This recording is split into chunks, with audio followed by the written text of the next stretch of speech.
Hi there, it's Natasha And I'm Tonya.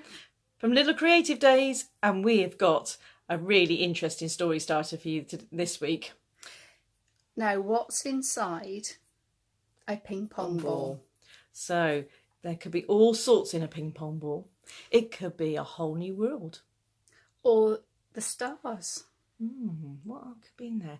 Could be something really, really tiny. Does it make it float? Does it make it bounce? Yeah. Okay. They are so hard to catch.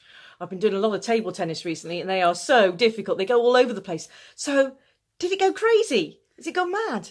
Where's this ping pong ball gone? And did it lead you off on a little adventure somewhere? Did it have a little mind of its own? Yeah, there can be all sorts in just a little ping pong ball like that.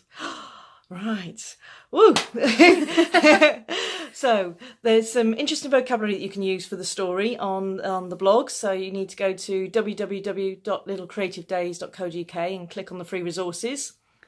And we'll be back with a new story starter idea very soon. See you then. Bye. Bye.